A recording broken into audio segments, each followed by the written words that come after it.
Hello, students. This is Akshay Sir from the Divine School of Economics.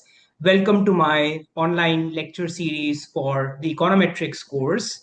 The objective is to make this particular course interesting and easy for all students. If all my students can recall that in the previous online lecture, we had started with the discussion of the simple linear regression model. Remember the book I prefer to follow for my econometrics course. This is Introductory Econometrics by Wooldridge. This is one of the standard textbooks we follow across the globe for the econometrics course. Now, in the previous online lecture, we had learned what is a simple linear regression.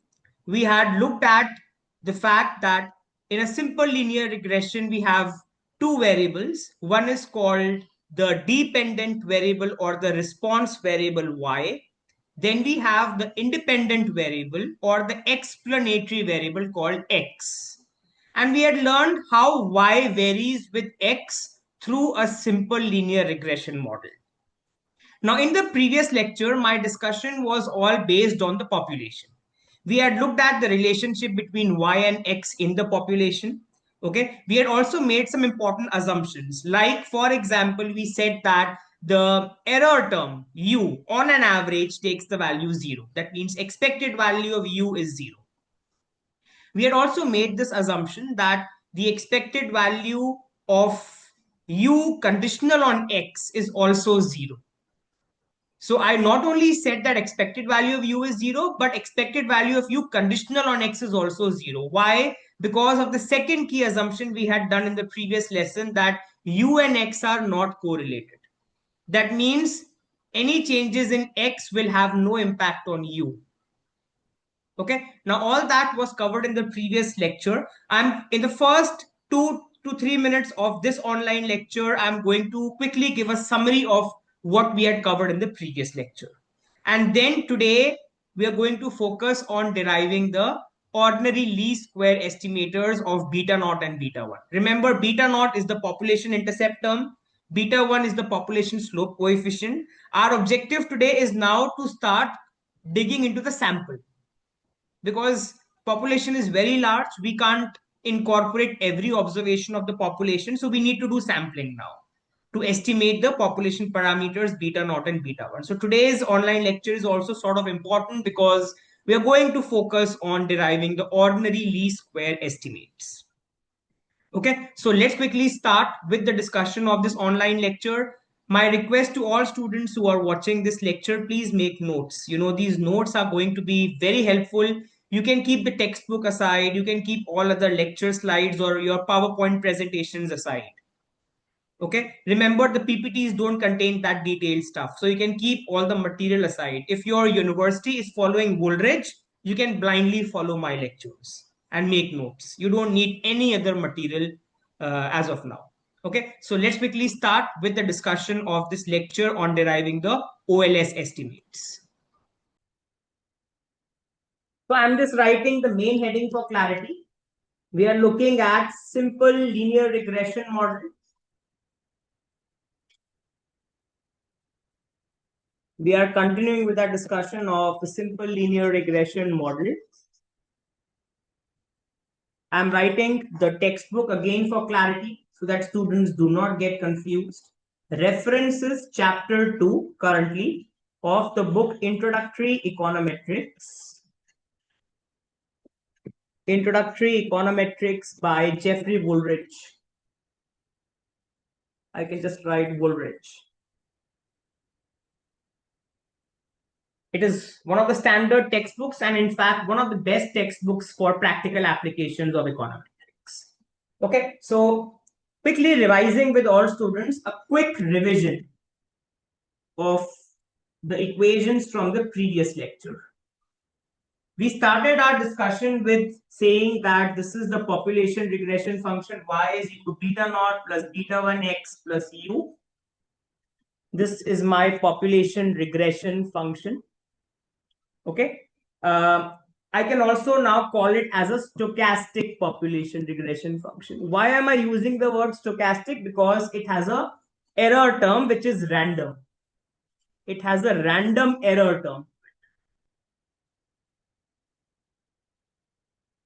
We have done the concept of stochastic versus non-stochastic in our statistics course. Okay, when I say that an equation is stochastic, it means it contains a random error term, which means it has a probability distribution attached to it. U takes different values with different probabilities.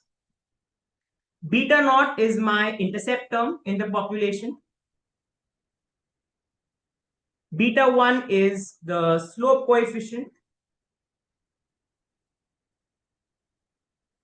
Okay, beta naught tells me what's the average value of y when x takes the value 0. Beta 1 tells me the rate of change in y per unit change in x provided expected value of u is 0. So some crucial assumptions we had made in the previous lecture were as follows. These were key assumptions 1 and 2. I'm just quickly revising them for the sake of clarity. First assumption we had made was that expected value of u is 0. It means on an average, the error term takes the value 0. Sometimes the error term, since it's a random variable, sometimes it will take positive values, sometimes it will take negative values, but on an average, the positive and the negative sort of cancel out, causing the expected value of u to be 0.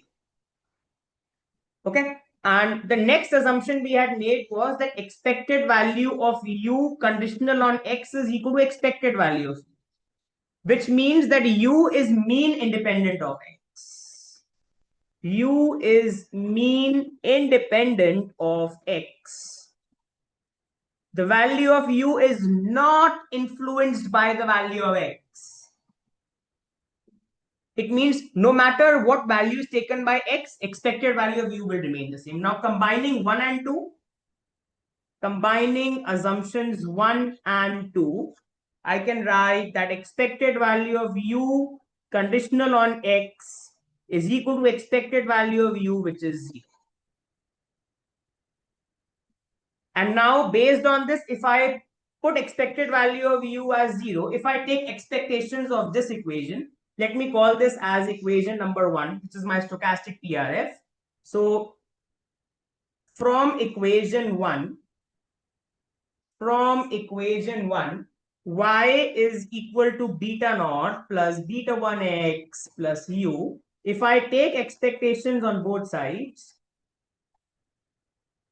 taking expectations on both sides, I can write expected value of y conditional on x is equal to expected value of beta naught plus beta 1x plus u, which I can write as, now expectation of a sum is the sum of expectations, so I can just write it like this.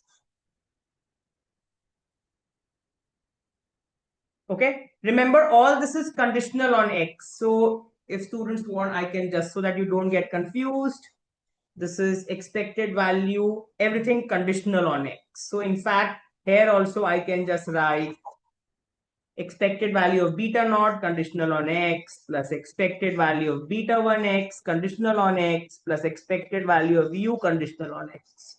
Now guys, beta naught is a constant. The expected value of it is 0 because expectation of a constant is the constant itself. In case students want, I can write expected value of a constant is the constant itself. Plus expected value of beta 1x will be beta 1x only. Why? Because beta 1 is a constant and x is non-stochastic. Recall that x is non-stochastic. When I say non-stochastic, it means it takes fixed values. It's not a random variable, which implies that the variable x takes fixed values. It doesn't have a probability distribution attached. It does not have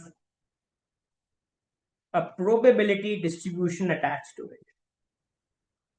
Hey, remember, expectation only works with random variables, which are those variables. X is not a random variable. X is a variable, but not a random variable. I'm bringing in the maximum clarity I can. X is not a random variable in regression. It is a variable. It takes fixed values, but it keeps on changing values. X keeps on changing values, but those values are fixed. It's not a random variable. Y is a stochastic variable. because y will have a probability distribution attached to it. For every x, y will take a lot of values. For one particular value of x, y itself takes a lot of values, so y is a random variable. U is a random variable. That is why I can write stochastic, but x is non-stochastic. It takes fixed values. So it does not have a probability distribution attached to it. That is why its expected value is the same. That means expected value of beta 1x is just beta 1x. Plus expected value of u conditional on x is 0. So I can write expected value of y conditional on x is equal to beta naught plus beta 1x. Okay, so this shows us that the population linear regression function is a linear function of the x. And this is the equation where we had stopped last time in the previous lecture. Okay, now moving forward, I'm now going to derive the OLS, the ordinary least square estimator. So that means our lecture now actually starts from this point, because what I was doing was the revision of the previous lecture. Deriving the ordinary least square estimates. The ordinary least square estimates. Okay, now we are going to dig deeper into the sample. So now suppose one has a random sample. Suppose one has a random sample of size n from the population. Now one takes a random sample. Okay, so that means I have a sample looking like this. It's a sample containing values of xi and yi as I takes values from 1 to n. Now to estimate, what is our objective? We need to estimate the values of beta naught and beta 1. To estimate beta naught and beta 1 using values from the population. Using values from the sample. Let me correct myself. Remember, beta naught and beta 1 are population values, population parameters. I need to estimate them from the sample. Now to do that, first of all, I use the same assumptions which I was doing. So I can write to obtain these two estimating equations. Now remember, maths teaches us that if I need to estimate two variables, two parameters, I need two equations. To estimate two parameters, I need two equations. Then only I will be able to find unique estimates. Linear algebra and maths teaches us to find unique values to two parameters, I need two equations. So I can write to obtain these two estimating equations. To obtain these two estimating equations for beta naught and beta 1, we use the following restrictions. The first restriction is expected value of u is 0, which we just said in the previous lecture. And the next restriction comes from the second key assumption. The second key assumption was what? The second key assumption was that expected value of u conditional on x is 0. So because expected value of u conditional on x is 0, it means x is not having any impact on u, which means that covariance of x with u is 0. Which implies that x and u are uncorrelated. Now, a quick revision of the formula for covariance. Recall, this is something again we have done in the stat course. Recall that covariance between two variables x and u, the formula is what? It is expected value of xu minus expected value of x times expected value of u. Now, from this assumption, expected value of u is anyway 0. That means covariance of xu is just equal to expected value of xu in this case. And when I say that covariance of XU is 0, it means that I'm saying that expected value of XU is also 0. So these are the two key assumptions, students, we are going to use to estimate what? To estimate beta naught and beta 1. First assumption is telling us on an average the population error term U takes the value 0. Second assumption is telling us that X and U are uncorrelated. Why are they uncorrelated? Because of this assumption. U is mean independent of X. It means changes in X have no impact on U. If changes in X have no impact on U, the covariance between them is 0. If covariance between X and U are 0, it means that they are uncorrelated. There is no correlation between them. Okay, so hoping students have understood this. Now, if I just use these two assumptions, now what is U? We have Y equals beta naught plus beta 1x plus U. This is my population regression function. Can I write U from here? U is going to be Y minus beta naught minus beta 1x, right? I can write it like this. If this is my population regression function, U is equal to Y minus beta naught minus beta 1x. Now I can plug it in these two equations. So I can write expected value of U equal to 0 implies, plug in the value of U. U is Y minus beta naught minus beta 1x. This is equal to 0. This is my first condition to estimate beta naught and beta 1. And the second assumption is that expected value of XU is 0. Why? Because covariance of XU is 0. So I can write covariance of X comma U equal to 0 implies expected value of XU is 0. Can I plug in the value of U? So it's going to be X times, what is U? Y minus beta naught minus beta 1x equal to 0. I get these two equations. Now, these are the two equations or the two conditions in the population that determine beta naught and beta 1. So I can write these are the two conditions. These are the two conditions in the population. Remember again, students, these are population conditions, not sample conditions. These are not sample conditions. I'm going to come to the sample conditions. These are population conditions. So I can write here that they are population conditions. They are population conditions. So these are the two conditions in the population that determine beta naught and beta 1. However, remember we cannot observe every item in the population. However, we cannot observe everyone in the population. This is an important part. That is why we need to use the sample conditions.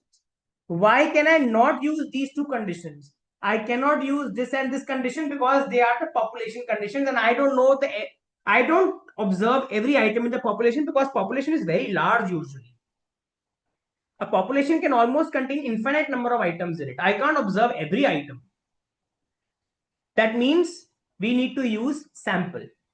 So I can write this means we do not know. This means we do not know the population distribution. We do not know the population distribution of Y and X.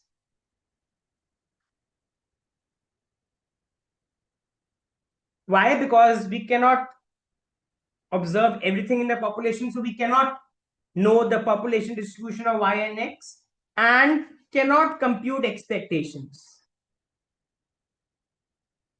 And cannot compute expectations, which is our expectation operator in the two conditions. The whole point of saying this is I cannot use these two conditions for simple reason that I cannot observe everything in the population.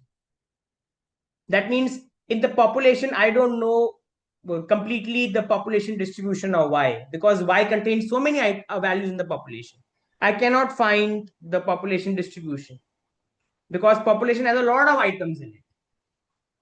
Now, what I need is to take a random sample. So I can write, therefore, we need to take a random sample. Now, sample is a subset of the population. We need to take a random sample from the population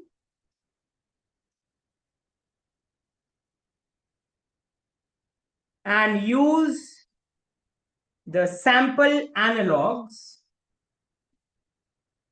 Use the sample analogs of the expectations to estimate beta naught and beta 1. This is called the method of moments approach. Now we have done method of moments in our statistics course as well. Method of moments approach to estimation. So students, what I'm trying to convince all of you is that I would have loved to use these two conditions. They are technically the conditions, but they belong to the population. But the population is very large, so I cannot use them. That means I cannot use this expectation operator, so I need to use the sample analog or the sample version. Now, in a sample, how do I use how is the expected value denoted in the sample version? So I can write a note here that the expected value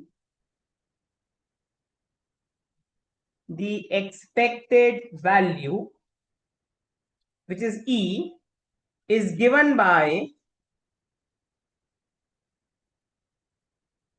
estimating the sample average. I can write it better. The expected value is estimated by. That's a better word. Is estimated by. The expected value is estimated by the sample average, which is 1 over n times summation as I goes on from 1 to n, whatever the variable is. That means if I have to find expected value of, I'll say any variable, its sample version will be, you just calculate the sample mean of that, which is sum of all observations divided by total number of observations. So now if I use this condition, so this is my population equations. This is my population equation, and this is my sample version of it. Sample analog. The first population equation was expected value of y minus beta naught minus beta 1x is equal to 0. Now I cannot use this y because population is very large. So its sample version will be, instead of E, I can just write summation as I goes on from 1 to n or divided by n, y minus beta naught. Now since guys, we are going to the sample, instead of beta naught, I use beta naught hat, because beta naught hat will be used to estimate beta naught. Beta 1 hat will be used to estimate beta 1. So the sample version of this is this. Summation yi minus beta naught hat minus beta 1 hat xi over n equal to 0. Where beta naught hat is the sample intercept used to estimate beta naught, and beta 1 hat, which is my sample slope coefficient, is used to estimate beta 1. Okay, so this is what I get, and this is my first equation. The second equation is, so let me call this as equation star. The second equation for the population was what? Expected value of x times y minus beta naught minus beta 1x is equal to 0. What will be its sample version? Remember, expectation will be replaced by summation as I goes on from 1 to n whole divided by n. And inside that, I just have the term which is xi. Let me write this clearly. Xi times yi minus beta naught hat minus beta 1 hat xi. This equal to 0. So again, the sample version of this is this. Call this as equation star dash. Now I got two equations, star and star dash, and I need to find two values, beta naught hat and beta 1 hat. Can we find them? Yes. Maths allows me to find beta naught hat and beta 1 hat using two different equations.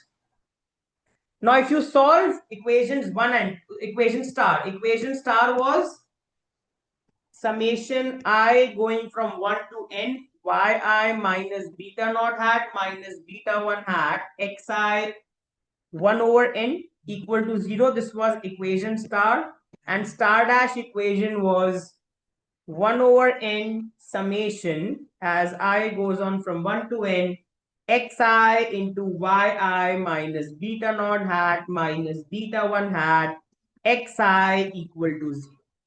Now, if I solve both these equations, what are these? These are two linear equations. These are two linear equations. I can write clearly, these are two linear equations in two unknowns.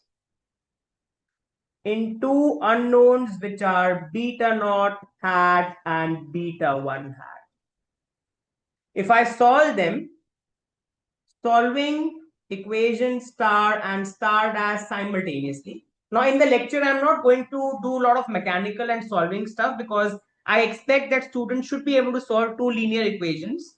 However, in my tutorial videos or in my practice videos, I might be taking up a question where I solve these equations. But in my main lectures, I like to avoid stuff where there is too much of like solving involved, especially the easier ones. I mean. However, like I said, if you watch my practice videos, these are my main lectures. In my practice videos or in my problem set videos, I might be solving questions where we learn how to solve two equations simultaneously. But for the time being, we should know that if I solve these two equations simultaneously, what are the results I get? I get beta 1 hat as summation as I goes on from 1 to n xi minus x bar into yi minus y bar over summation as I goes on from 1 to n xi minus x bar square. This is what I get.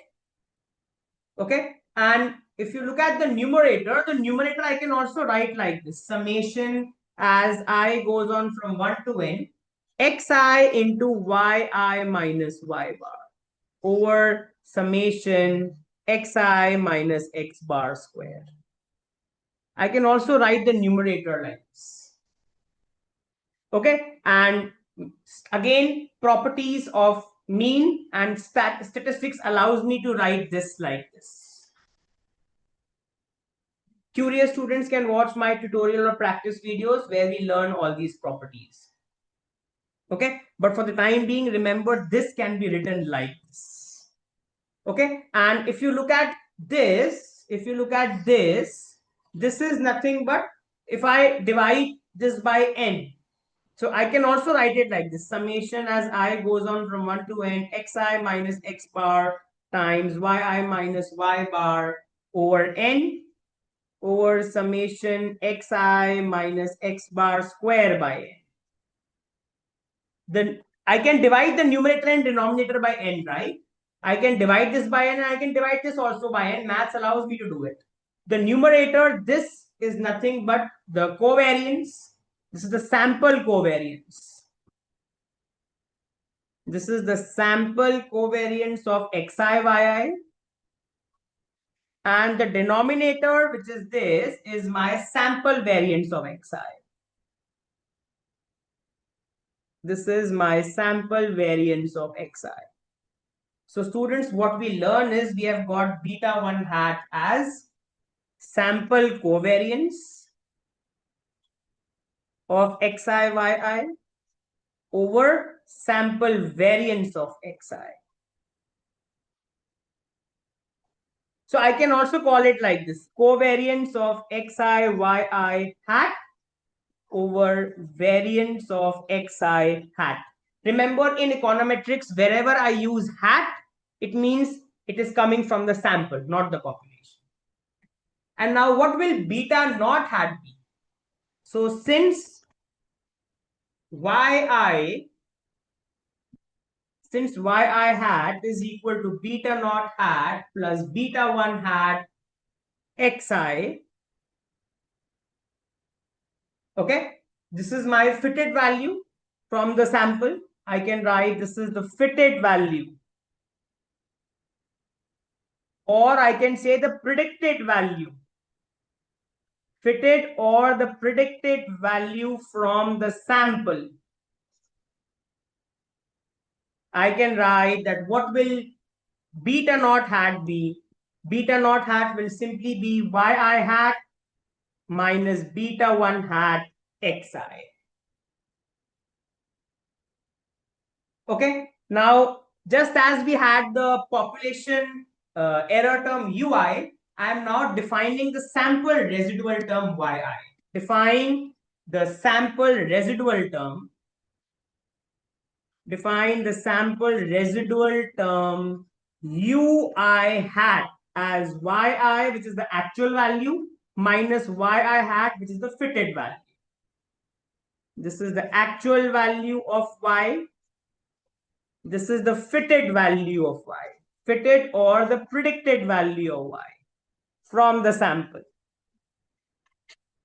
Fitted or the predicted value of y from the sample. So ui hat is simply the difference between yi and yi hat, which I can write as, what is yi hat? Yi hat is beta naught hat plus beta 1 hat xi. So finally, we have learned that the sample residual term is yi minus beta naught hat minus beta 1 hat xi. Okay, and from this equation, students, if you look at this equation, it passes through the mean, right? So I can write it like this also. I can write that yi hat is equal to beta naught hat plus beta 1 hat xi. If I take summation on both sides and divide by n, taking summation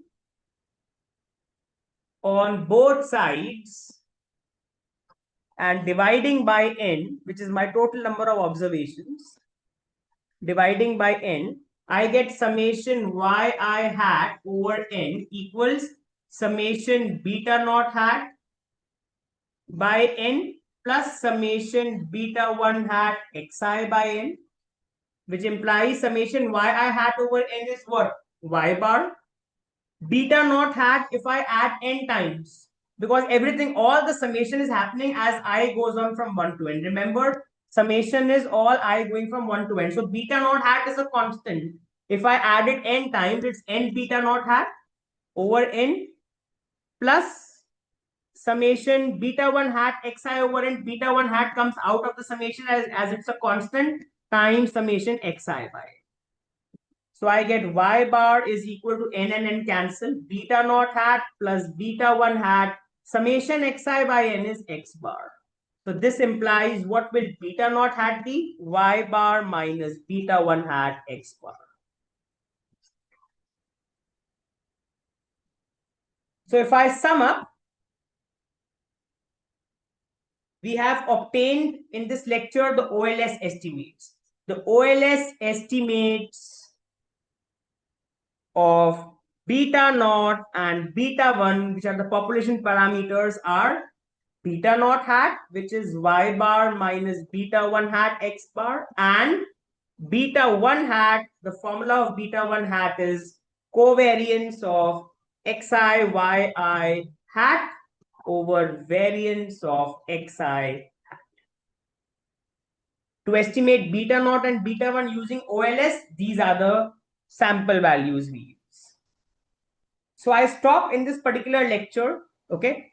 This was a very important lecture. In the next online lecture, I'm going to focus on the properties of OLS on any sample. That means we are going to look at the properties of the sample regression function, basically, SRF. What is my sample regression function? I hope students are not confused. My sample regression function is what? Sample regression function is yi is equal to beta naught hat plus beta 1 hat xi plus ui hat. This is my sample regression function, where beta naught hat plus beta 1 hat xi is yi hat. So I can write yi is equal to the estimated yi plus the residual term ui. Okay, so for the sample regression function, we are going to examine its properties in the next lecture. I stop in this lecture. I hope students have enjoyed this lecture. Any doubts, you can unmute your mic and ask, or you can get in touch with me for doubts on call or WhatsApp, or you can mail me your doubts at divineschoolof economics@gmail.com. This is where I stop in this lecture.